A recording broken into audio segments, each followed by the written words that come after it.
불의한 자는 하나님의 나라를 유업으로 받지 못한다. 이게 바울의 선포입니다. 이 이야기를 듣고 당시의 고린도 교회 사람들도 그렇고요, 우리도 그렇고요. 이 이야기를 듣고 우리 마음속에 가장 먼저 떠오르는 반응이 무엇냐 생각을 해볼 필요가 있을 것 같아요. 물론 어떤 사람들은 당연한 거 아니야? 그런 놈들이 어떻게 하나님 나라를 받을 수 있어, 들어갈 수 있어? 라고 얘기하는 사람들도 있을 것이고, 이 얘기를 듣고 아 그렇지 정말 그러네, 나도 좀 조심해서 살아야겠다 라는 사람들도 있고요. 그런가 보다, 뭐 하나님이랑 불이랑은 뭐 어울리지 않으니까 그렇겠지 라고 반응하는 사람도 있고, 또 어떤 사람들은 아 도대체 하나님의 나라가 뭐길래 사도 바울은 이거 갖고 이걸 주내 만에 이거 갖고 그러느냐 라고 생각할 수도 있을 것 같아요. 다양한 반응이 있을 텐데, 일단은 우리가 먼저 생각해 볼 거는 뭐냐면은 이 유업이라는 단어가 뭔지부터 좀 생각을 해봤으면 좋겠어요. 왜냐면 우리가 흔히 쓰는 말을 아니니까. 이게 여기서는 유업이라고 한글말로 번역을 했고, 다른 성경 본문에서는 기업, 하나님의 기업이라고도 번역을 해요. 이게 무슨 뜻이냐면은 이게 원어로는 클레로노메오라는 헬라어인데 문자적인 뜻이 이래요. 이미 우리에게 약속된 어떤 것을 완전히 소유하는 것, 그러니까 이미 우리에게 약속된 어떤 것을 완전히 소유하는 것을 유업 혹은 기업이라고 얘기를 하는 겁니다. 예를 들면 이런 거예요. 경품에 당첨이 됐어요. 당첨 안내 메일이 왔어요. 그 메일을 받은 사람은 경품이 당첨된 거예요. 좀 있으면 그 청소기를 내가 받을 수 있는 거야. 근데 그걸 그때 그 배송이 돼서 나한테 실제로 그 물품이 오면은 이제 이게 확실히 소유하게 된 거죠. 유업이라는 단어가 이제 그런 의미가 있다는 겁니다. 약속이 되어 있고 그것이 아직 이루어졌느냐 이루어지지 않았냐의 그 긴장 관계에 있는 상태인 거예요. 그때 이제 하나님의 유업, 하나님의 나라를 너희가 유업으로 받을 수 있느냐 없느냐 그 표현을 지금 사용하고 있다는 겁니다.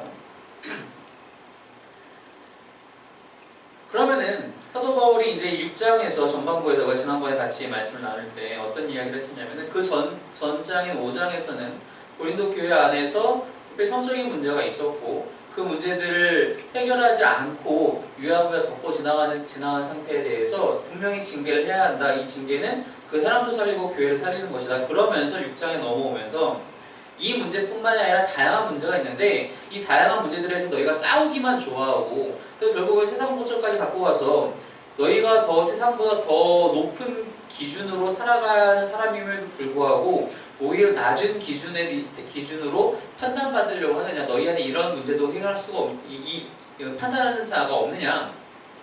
그러면서 지난번 본문이 8절에서 어떻게 끝나냐면 너희는 불의를 행하고 속이는구나, 그는 너희 형제로다. 서로 간에 이런 불의가 있다라는 겁니다. 그러면서 이제 9절을 시작하면서 불의한 자는 하나님의 나라를 유업으로 받지 못할 줄 알지 못하느냐라고 얘기해요. 이 이야기의 첫 번째 청중은 누구냐면은 교인들이라는 겁니다. 우리가 교인이라고 하면, 교회에 다닌다고 하면 이미 예수님을 그리스도로 영접을 했고 구원받은 사람들이잖아요. 구원받은 사람들이라면 하나님의 나라를 약속받은 사람이잖아요. 그 사람들한테 이렇게 얘기하고 있는 거예요, 사도 바울이. 불의한 자는 하나님의 나라를 유업으로 받지 못한다. 너희 중에 불의한 자가 있다. 아까 제가 처음에 얘기했던 이 이야기를 듣고 사람들의 반응들을 좀 생각해보자면 아까 말씀드렸듯이 당연한 거지, 그런 사람들 어떻게 가겠어? 라는 반응에는 어떤 것들이 내포되어 있냐면은 나는 그렇지 않다라는 겁니다. 교만함이, 뭐 실제로 그럴 수도 있겠지만 교만함이 좀 더 앞서겠죠. 왜냐하면 사실 실제로 그럴 수는 없거든요. 대부분의 사람들은 지금 사도 바울이 9절과 10절에서 나열하고 있는 그런 죄들을 안 지나쳐본 사람은 없을 거예요. 어렸을 때 엄마 지갑에 손 안 대보신 사람 있으세요? 저만 나쁜 놈 아닌 거죠? 다 있어요. 누구나 그런 사람들이 있어요. 그런데 이거를 나는 깨끗해? 라고 우리가 할 수 있느냐, 그리고 저 사람들은 나쁜 사람들이야 라고 할 수 있느냐? 할 수 없다는 겁니다. 그런 사람들이 한 가지 강구하는 것은 무엇이냐면은 그러한 사람들조차도 하나님은 구원하고자 하신다라는 거예요. 그래서 11절에 뭐라고 얘기하냐면 사도 바울의 이야기입니다. 너희 중에 이와 같은 자들이 있었는데 9절과 10절에서 나열하고 있는 이런 수많은 죄들을 짓는 사람들이 있었는데 주 예수 그리스도의 이름과 우리 하나님의 성령 안에서 씻음과 거룩함과 의롭다 하심을 받았느니라. 이게 놀라운 사건인 거죠. 고린도에 있는 사람들은 이런 사람들이었어요. 원래 제가 지난번에 말씀드렸듯이 고린도 지역 자체가 얼마나 타락했는지에 대해서 그런 사람들이었는데 그런 사람들이 교회로 모이더니 예수님을 알게 되고 믿음을 갖게 되고 신앙생활을 하게 되면서 주 예수 그리스도의 이름과 우리 하나님의 성령 안에서 씻음과 거룩함과 의롭다 하심을 사도 바울은 실제 이 헬라어 본문에서 이것을 강조하기 위해서 그러나라는 단어를 3번이나 사용을 해요. 그러나 너희가 씻음을 받았고 그러나 거룩하게 되었고 그러나 의롭다 하심을 받게 되었다. 엄청난 사건이라는 거죠. 이 사건이. 이런 사람이 9절과 10절에서의 죄에 빠진 사람이 이렇게 바뀐다라는 거죠. 그러니까 우리가 간과하는 것을 생각해 봐야 한다는 겁니다. 이런 사람이 현재 이렇다 하더라도 그 사람이 구원의 자리에서 완전히 배제되었느냐? 그렇지 않다라는 거예요. 우리는 그런 사람들을 향해서도 복음을 외쳐야 하고 그 사람들은 나와 달라, 나는 저 사람들보다 더 뛰어나라고 선긋고 갈 수가 없다라는 겁니다. 그래서 이제 당시에 이 교회 안에서도 서로 간에 싸움이 많이 있었으니까 그죠? 누가 잘나네, 네가 잘나네, 내가 잘나네 이런 다툼에서 너희가 교만할 수가 없다라는 거예요.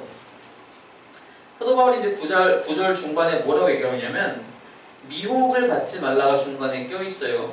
이 말이 무슨 뜻이냐면은 이런 죄들에 대해서 이 5장에서도 그랬듯이 교회 안에서 그냥 뭐 좋은 게 좋은 거라고 덮고 지나가자.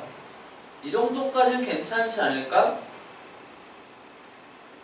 실제로 하나님의 나라를 유업으로 받지 못하는 사람은 이런 죄를 저지른 사람이 아니라 이런 죄에 빠져있는 사람이라고 좀 표현하기 좋아요. 한국말로는 좀 이게 좀 그나마 좀 구분이 되는 표현인 것 같아요. 무슨 뜻이냐면은 죄를 저지른 사람들과 빠져있는 사람들의 차이점은 뭐냐면은 저지른 사람들은 회개의 가능성이 있어요. 아까도 말씀드렸듯이 누구나 어렸을 때 잘못을 저질러요. 그리고 다 그 잘못에 대해서 회개하지 않았나요? 엄마한테 가서 엄마 잘못했어요 라고 얘기하고 와서 교회에 와서 혹은 자기 전에 하나님께 기도하면서 잘못했습니다. 안 그럴게 회개하고 대부분 그런단 말이에요. 죄에 빠져있는 사람들은 이게 죄인 줄 몰라요. 그냥 이렇게 살아도 되겠거냐는 거예요. 그 미혹을 받지 말라는 겁니다. 사도 바울은. 너희가 개인적으로도 그렇고 교회 공동체적으로도 그렇고 그렇게 생각하면 안 된다는 거예요. 이런 죄에 빠져 있어도 되는 게 아니라는 겁니다. 그럴 수가 없다는 거예요. 그러나 그렇다 할지라도 회개하고 돌아왔다면 그런 사람들이 있었고 이미 고린도 교회에 그런 사람들은 깨끗함을 받았으니 우리가 손을 볼 수 없다. 두 번째 아까 말씀드린 반응은 그래 난 조심해야지. 나는 이렇게 살지 말아야지. 내가 정말 깨끗하게 한번 잘 살도록 노력해보자. 당연히 그런 반응도 있어야 되죠. 그죠? 그런 반응을 우리가 가질 때 한 가지만 주의하면 될 것 같아요. 그게 뭐냐면은 그건 내 힘으로 할 수가 없다는 겁니다. 우리가 살면서 하루 24시간도 다 할 필요 없이 우리가 자는 시간 뭐 8시간 빼고 16시간만 깨어있다 하더라도 16시간 중에 단 5초라도 우리한테 죄에 대한 유혹이 안 찾아온 적이 있나요? 그렇지 않아요. 끊임없이 우리가 정말 우리는 요즘 세대는 더욱더 엄청나게 많이 미디어에 노출이 되어 있고 길 가면서 나타나는 나에게 다가오는 모든 상황들이 다 나를 죄의 길로 안내하고 있어요. 친절하게. 운전하시는 분들은 더 쉽게 깨닫잖아요. 조금만 10m만 운전해도 정말 운전 못하는 사람들이 눈에 떠요. 고춧가루처럼 눈에 띈다고요. 막 올라오잖아요. 죄는 멀리 있지 않다는 겁니다. 근데 그걸 내 힘으로 할 수 있다? 아니요, 그럴 수 없다는 겁니다. 그래서 사도 바울이 12절에서 어떻게 깨끗하게 됐다고요? 주 예수 그리스도의 이름과 우리 하나님의 성령 안에서 삼위일체 하나님의 도움이 없으면 불가능하다는 겁니다. 그렇지 않으면 이 고린도 교회 사람들이 고린도 지역의 사람들이 씻음과 거룩함과 의롭다 하심을 받지 못했던 것처럼 이 삼위일체 하나님의 도움이 없으면 우리 역시 그것을 벗어날 수 없다는 거예요. 나의 힘으로는 할 수가 없다. 나의 힘으로는 할 수 없다는 겁니다. 세 번째, 우리가 가질 수 있는 반응. 그렇겠지. 당연한 거 아니야?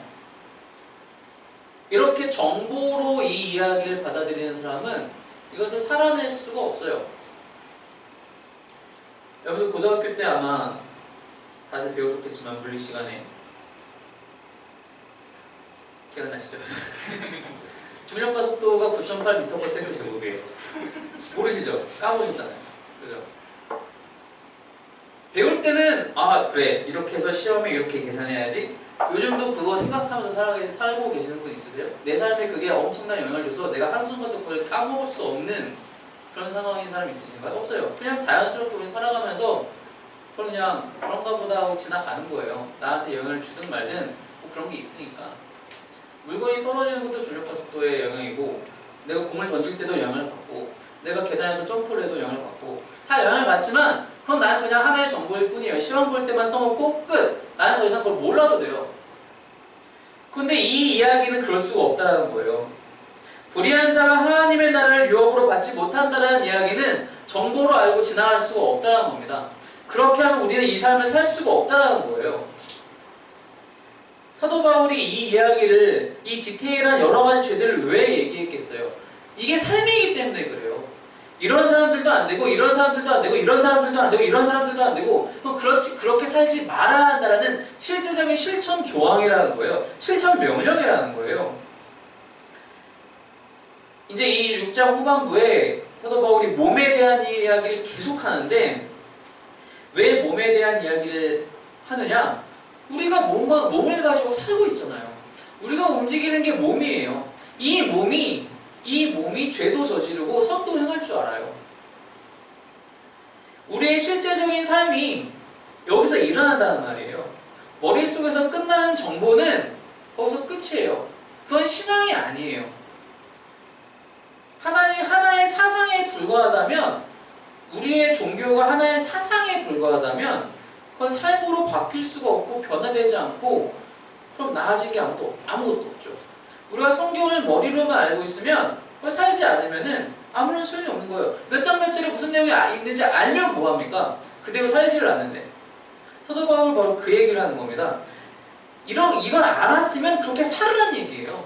그렇게 알면 살아야 된다는 얘기예요.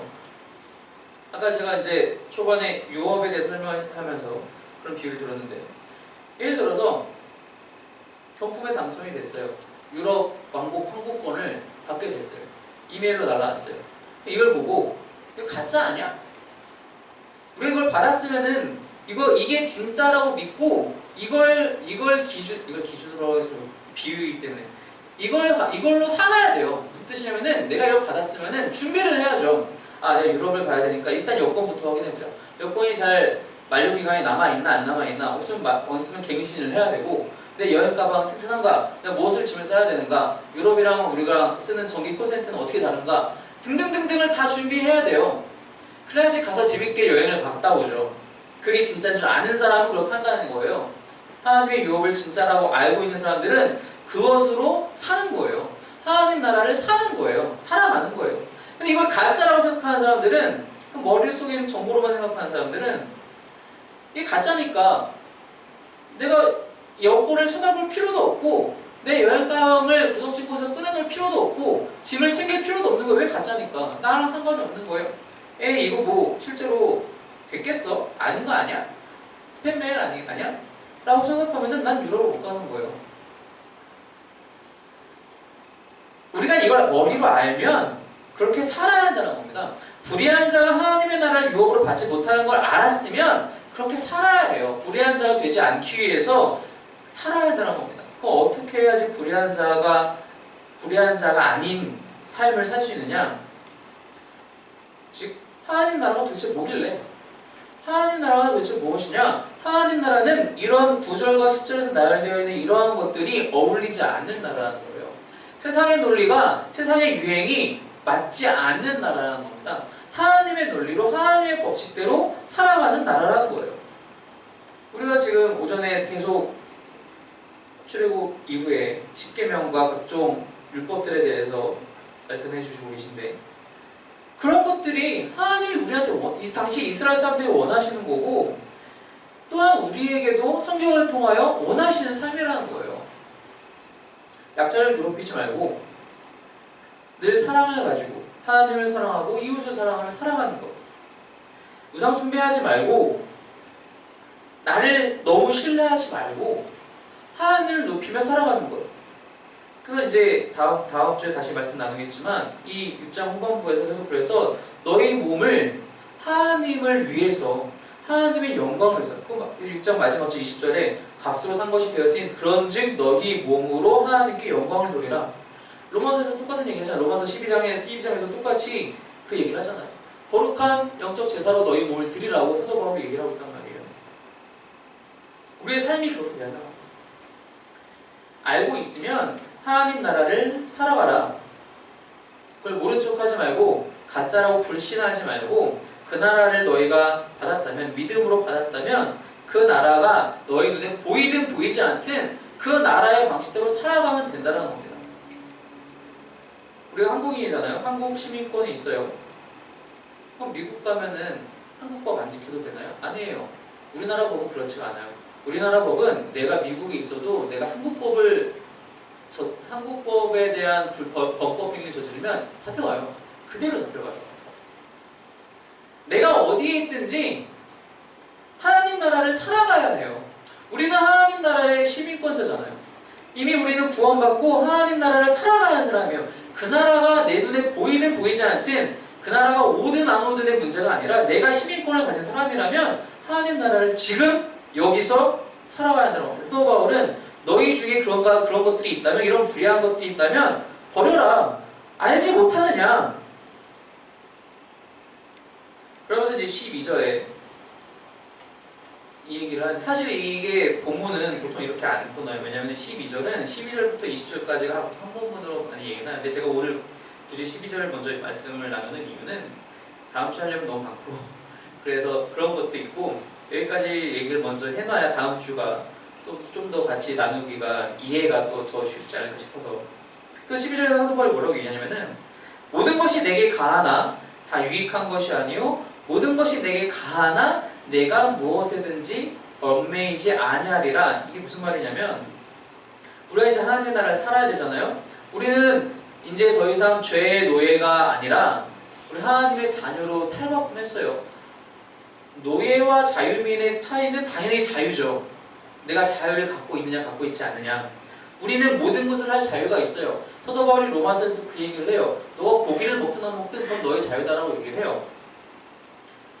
근데 모든 것이 내가 다 할 수 있다 하더라도 그게 다 나한테 유익한 건 아니라는 겁니다. 그 이야기를 사도 바울은 사실 로마서에서 좀 더 잘 설명을 하는데, 뭐라고 설명하냐면은, 당시에 시중에 파는 고기들은 다 제사상에서 나온 고기들이고, 당시에 제사상이라는 것은 당연히 로마니까 우상들에게 바쳐진 제사상이란 말이에요. 우상의 신들, 그러니까 로마의 신들의 신전에서 제사를 드리고 나온 고기들을 시중에 파는 거예요. 개인이 스스로 도축해서 파는 게 안 돼요, 당시에는. 근데 고기가 너무 먹고 싶은 거예요. 그럼 당연히 시장 가서 그 고기를 사갖고 와서 먹어야 되잖아요. 내가 교회를 다니기 시작했어. 내가 예수님을 영접을 했어. 그런데 이 사람들이 그게 제사상에 들어갔다 나온 음식인 걸 알아. 그럼 유대인 출신 그리스도인들과 로마인 이방인 출신 그리스도인들은 생각이 다르다는 겁니다. 뭐 늘 먹던 건데 왜? 라고 하는 거죠. 근데 유대인들에게는, 야, 그거 어디 갔다 온지 몰라? 그거 제우스 신전 갔다 온 거잖아. 그거 왜 먹어? 라고 한다는 거예요. 싸움이 나겠죠, 당연히. 교회 안에서, 바깥도 아니고 교회 안에서 싸움이 나요. 사도 바울이 뭐라고 얘기하냐면은, 먹을 자유가 너에게 있지만 그 자유 때문에 누군가 마음이 아프다면, 누군가 신경이 쓰이다면 안 먹는 게 낫지 않겠냐. 안 먹을 자유도 있다라고 합니다. 스스로를 제한할 수 있는 자유도 너에게 있으니 이왕이면 그렇게 했으면 좋겠다. 왜? 사도 바울은 그렇게 하거든요. 그게 사도 바울 로마서에서 얘기하는 고기에 대한 이야기예요. 모든 것이 내게 가하나 다 유익한 것이 아니라는 겁니다. 여기서 유익은 내 개인에 대한 유익일 수도 있고 공동체 교회에 대한 유익일 수도 있겠죠. 내가 아무거나 다 할 수 있다, 내가 자유민이라 하더라도, 그래서 내가 모든 것을 할 수 있다 하더라도 그게 교회의 덕이 안 되면 하지 말라는 겁니다. 두 번째는 뭐냐면, 모든 것이 내게 가하나 내가 무엇에든지 얽매이지 아니하리라. 이게 한국말로는 좀 잘 이해가 안 가요. 왜냐면은 내가 자유로우나 내가 구속받지 않는다. 자유로우니까 구속받지 않는 거죠. 근데 이게 도대체 왜 자유로우나 구속받지 않느냐라고 얘기를 하느냐? 내가 모든 것을 할 수 있지만 나에게 권리가 있기에 내가 모든 것을 할 수 있지만 내가 할 수 있는 것 그것이 오히려 나를 얽매이지 못하게 한다는 겁니다. 내가 하고 싶어서 담배를 펴. 근데 그 담배를 피는 것이 나를 얽매인다는 얘기예요. 결국 내가 거기서 헤어나올 수가 없는 거예요. 간단한 예죠. 많이 있겠죠, 이런 것들이. 내가 뭐 TV 보는 게 어때서? 내가 드라마 보는 게 어때? 난 드라마 볼 자유가 있어. 드라마에 얽매이는 거예요. 하루 24시간을 그만 보고 있으면 그 사람은 거기에 구속된 거죠. 사도 바울이 얘기하는 것은 모든 것을 내가 할 수 있지만 그런 것들이 나를 얽매이지 못하게 한다는 겁니다. 그런 것들에 치우치지 말라는 거예요. 왜? 우리는 하나님 나라를 사는 사람들이고 하나님을 위해서 사는 사람이기 때문이죠. 그래서 이 13절 이후로 우리는 어떻게 무엇을 위해서 우리의 몸도 그렇고 우리의 영혼도 당연한 거며 우리의 몸이 누구를 위한 것인가에 대해서 그 이야기를 계속적으로 서술을 해요. 내가 자유롭게 살 수 있다고 해서 다 할 수 있는 게 아니라는 겁니다. 9절과 10절에 나와 있는 모든 그런 죄악들 자유롭게 할 수 있죠. 얼마든지 맘만 먹으면 할 수 있어요. 하지만 해서는 안 된다는 거예요. 그게 일단 범법이고 법법이 아니더라도 공동체에 유기되면 하지 말아야 하고 그렇지 않더라도 그것이 나 자신을 얽매이는 하나의 쇠사슬이 된다면 당연히 하지 말아야 된다고 합니다. 왜? 우리 몸은 나를 위한 게 아니고 하나님을 위한 것이기 때문에 그래야 하나님의 나라를 사는 사람이 진짜 성도가 될 수 있기 때문에 사도 바울이 바로 그 이야기를 하고 있다는 겁니다. 불의한 자는 하나님의 나라를 유업으로 받을 수 없다. 우리가 이 이야기를 듣고 우리의 삶을 좀 돌아봐야 한다는 겁니다. 내가 어떻게 살고 있는가? 내가 나와 다른 사람들을 선을 듣고 저 사람들은 죄인이야 버려 라고 살고 있는가? 아니면 내가 이걸 내 힘으로 해결하라고 생각하고 있는가? 내가 이걸 머릿속에서만 가만히 두고 내 삶으로 살지 못하는가? 내가 하나님의 나라를 현재 진짜로 살아가고 있는가? 생각해봐야 될 거리가 상당히 많다는 겁니다. 우리의 한 주간의 삶이 이 바울의 일성을 계속 되뇌이면서 이 이야기에 내가 참여할 것인지 참여하지 않을 것인지 고민하고 또 돌아보는 그런 귀한 삶이 그래서 하나님 나라를 실제로 살아가는 우리 모두가 되시길 주님의 이름으로 축원합니다. 자, 기도하겠습니다.